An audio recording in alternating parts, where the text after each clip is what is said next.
ఈ జగన్మోహన్ రెడ్డి మావిగన్కి సంబంధించి ఇప్పటి వరకు జగన్మోహన్ రెడ్డిని వెనకేసుకొచ్చిన వాళ్ళందరూ కూడా ఇప్పుడు తీవ్రంగా విమర్శించడంతో పాటు కొంతమంది ప్రశ్నిస్తున్నారు కూడా.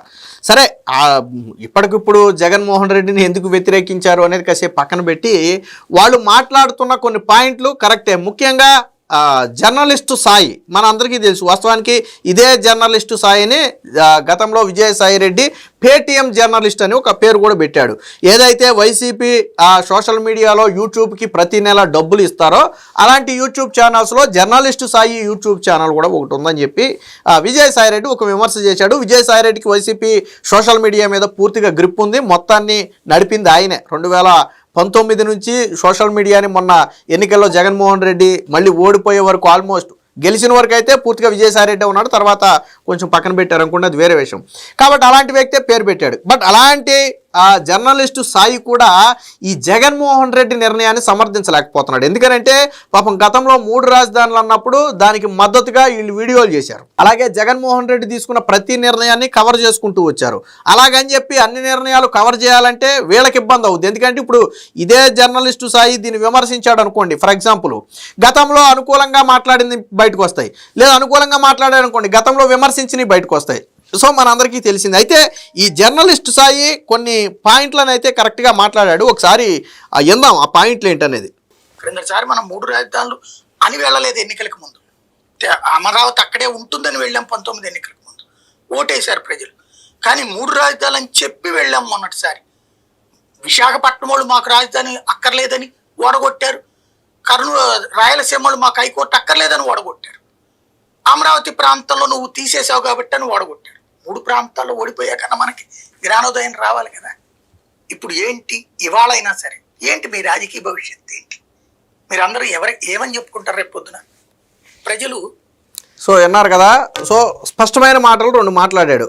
అగ్రీ చేయాలి మనం. ఏంటి ఆ మాటలు అంటే 2019 ఎన్నికల్లో జగన్మోహన్ రెడ్డి ఎన్నికలకు వెళ్ళేటప్పుడు నేను ఇక్కడే ఇల్లు కట్టుకున్నాను, ఇక్కడే పార్టీ ఆఫీస్ కట్టుకున్నాను, సో అలాంటి నేను రాజధాని మారుస్తానని ఎలా విమర్శిస్తారని చెప్పి TV9కి ఇచ్చినటువంటి ఇంటర్వ్యూలో స్వయంగా ఆయనే చెప్పాడు. వాళ్ళ నాయకులు కూడా చెప్పారు. సో అంటే అమరావతి నేను ఎక్కడికి మార్చటం లేదు, నేను ఆల్రెడీ అసెంబ్లీలో కూడా ఆమోదం తెలిపాను కదా అనే నినాదంతో వెళ్తే జగన్మోహన్ రెడ్డిని నమ్మారు. కానీ 2019లో గెలిచిన తర్వాత జగన్మోహన్ రెడ్డి ఏమన్నాడు? లేదు అమరావతి రాజధాని కాదు 3 రాజధానులు అన్నాడు.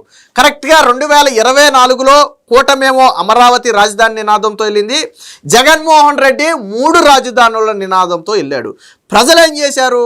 పోనీ జగన్మోహన్ రెడ్డి ప్రధానంగా చెప్పింది మిగతా 2 డమ్మీనే. ఆయన అసలు ఉద్దేశం వైజాగ్ని క్యాపిటల్ చేయాలని. సో ఎగ్జిక్యూటివ్ క్యాపిటల్గా నేను వైజాగ్ని మారుస్తున్నాను అని చెప్పి ఎన్నికలకు వెళితే అటు వైజాగ్లోనే కాకుండా ఉత్తరాంధ్ర మొత్తం కూడా జగన్మోహన్ రెడ్డిని ఊడ్చేశారు. సరే కర్నూలులో ఏదో హైకోర్టు పెట్టి అక్కడ న్యాయం చేస్తానని చెప్పాడు కదా అంటే జగన్ని నమ్మారా అంటే నమ్మలేదు. రాయలసీమ వాసులు నమ్మలేదు, కర్నూలు వాసులు నమ్మలేదు. అసలు జగన్మోహన్ రెడ్డికి పట్టున్నటువంటి భాగమే రాయలసీమ. జగన్మోహన్ రెడ్డికి వచ్చే సీట్లలో మెజార్టీ సీట్లే రాయలసీమ. అలాంటి రాయలసీమలో జగన్మోహన్ రెడ్డిని పూర్తిగా ఊడ్చేశారు.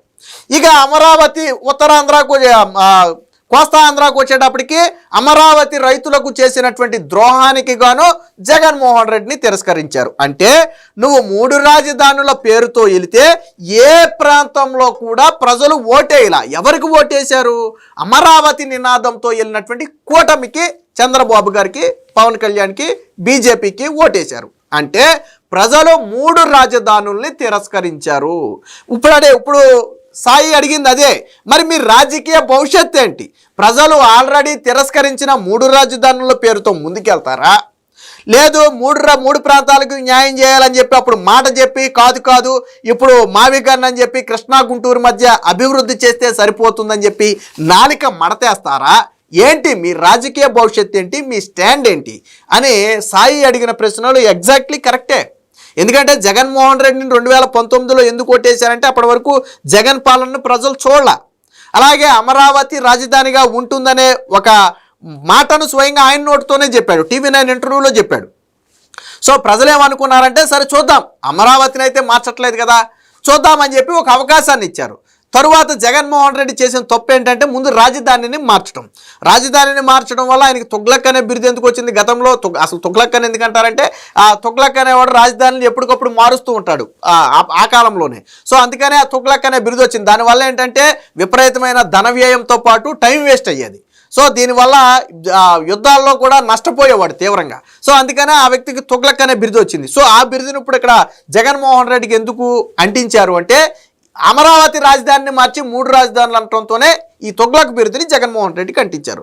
సరే అప్పట్లో ఒక ముఖ్యమంత్రిని తుగ్లక్ అంటారా అని చెప్పి ఇది అన్నప్పటికీ కూడా ఆ సింటమ్స్ అందులో కనపడి సాధారణంగా ఒక వ్యక్తి చేసే పనిలో అతనిలో మంచి నైపుణ్యాలు కనపడితే మంచి వ్యక్తితో పోలుస్తారు, చెడు నైపుణ్యాలు కనపడితే ఆ చెడు వ్యక్తితోనే పోలుస్తారు. సహజంగా ఇది ఎక్కడైనా జరిగేది.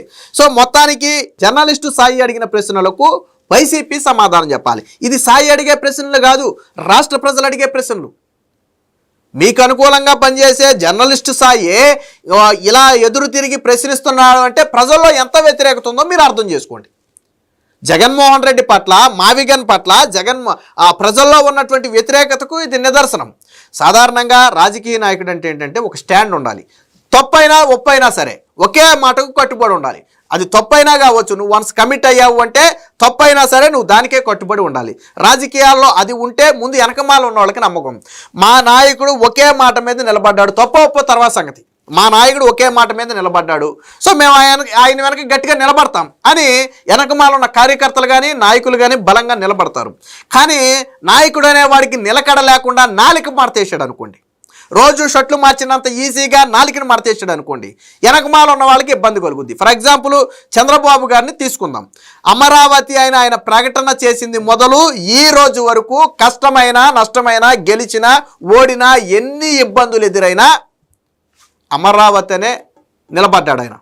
సో ఇప్పుడు టీడీపీ శ్రేణులకు ఒక బలం ఏంటంటే చంద్రబాబు గారు మాట ఇస్తే తప్పడు, ఆ మాట కోసం నిలబడతాడు, ఎంతవరకైనా వెళ్తాడు అనే ఒక ధైర్యం టీడీపీ శ్రేణుల్లో, టీడీపీ కార్యకర్తల్లో, వాళ్ళ నాయకుల్లో ఉంది.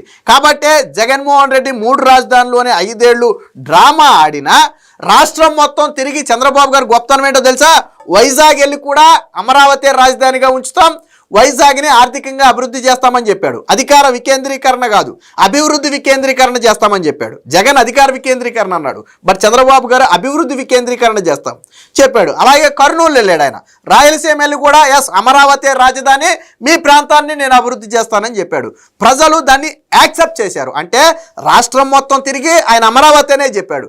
బట్ జగన్మోహన్ రెడ్డి కక్కలేక మెంగలేక అటు వైజాగ్ వెళ్ళినా వాళ్ళకేమీ స్పష్టంగా చెప్పలేకపోయాడు.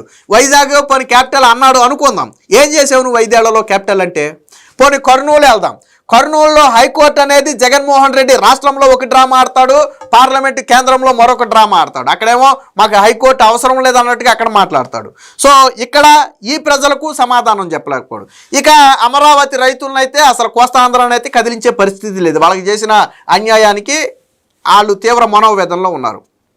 సరే 3 రాజధానులు పోని జగన్మోహన్ రెడ్డి ఆ 3 రాజధానులకు ఓడిపోయినా సరే ఈ రోజుకి కట్టుబడి ఉంటే వాళ్ళ నాయకులకి కార్యకర్తలకి ధైర్యం, ఎస్ ఓడిపోతే ఓడిపోయాం, మేము మాత్రం 3 రాజధానులకే కట్టుబడి ఉంటాం, దానివల్లే అభివృద్ధి జరుగుతుందని మేము నమ్ముతున్నామని కట్టుబడి ఉంటే వాళ్ళ వెనకమాల ఉన్న వాళ్ళకు ఒక ధైర్యం ఉంటుంది.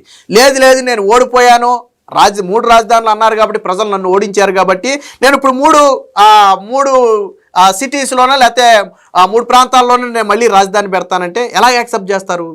చంద్రబాబు గారికి వెనకమాల ఉన్న వాళ్ళకి ధైర్యం ఏంటంటే మా నాయకుడు మాట ఇస్తే తప్పడు, కంఠంలో ప్రాణంత వరకు ఆ మాటకు నిలబడతాడు. మరి జగన్ ఫస్ట్ ఏమో రాజధాని అమరావతికి అగ్రి అన్నాడు, 30,000 ఎకరాల్లో ఓకే అన్నాడు. గెలిచిన తర్వాత ఏమో 3 రాజధానులు రాష్ట్రం మొత్తం అభివృద్ధి చెందాలన్నాడు. ఇప్పుడేమో తూచు మిగతా ఉత్తరాంధ్రను రాయలసీమ నాకు సంబంధం లేదు, ఇక్కడ విజయవాడ గుంటూరు మధ్య అభివృద్ధి చెందితే చాలని చెప్పి మళ్ళీ మావిగా నన్ను తెచ్చాడు. మరి ఎలా నిలబడతారు వెనకమాల? ఏది నాయకుడు అనే వ్యక్తికి మాటకు విలువేది? ఎస్ జర్నలిస్ట్ సాయి చెప్పింది కరెక్టే. చంద్రబాబు గారు అమరావతి రాజధాని అనే నినాదంతో వెళ్తే రాష్ట్రం మొత్తం అగ్రీ చేసింది. ఈవెన్ వైజాగ్ కూడా అమరావతి రాజధానిగా ఉండాలని కోరుకుంది, కర్నూలు రాయలసీమ కూడా అమరావతి రాజధానిగా ఉండాలని కోరుకుంది. ఇదే సమయంలో జగన్మోహన్ రెడ్డి చెప్పిన మాయ మాటలను నమ్మకుండా నువ్వు వద్దు, నీ 3 రాజధానులు వద్దు నాయన అని చెప్పి ప్రజలు తిరస్కరించారు. ఈవెన్ ముఖ్యంగా రాయలసీమ గురించి మనం మాట్లాడుకోవాలి. రాయలసీమలో జగన్మోహన్ రెడ్డికి ఎంత పట్టు ఉంటుందంటే రాజశేఖర్ రెడ్డి టైం నుంచి రాయలసీమ బలమైన పార్టీలకి, కాంగ్రెస్ పార్టీకి అప్పుడు కావచ్చు, ఇప్పుడు జగన్మోహన్ రెడ్డికి కావచ్చు. బట్ అలాంటి రాయలసీమలో ప్రజలు ఊట్ చేశారు, జగన్మోహన్ రెడ్డిని ఊట్ చేశాడు. జగన్మోహన్ రెడ్డి ఎక్స్పెక్ట్ చేయాలి, అసలు రాయలసీమలో అంత దారుణమైన పరాజయాన్ని జగన్మోహన్ రెడ్డి ఎక్స్పెక్ట్ చేయాలి.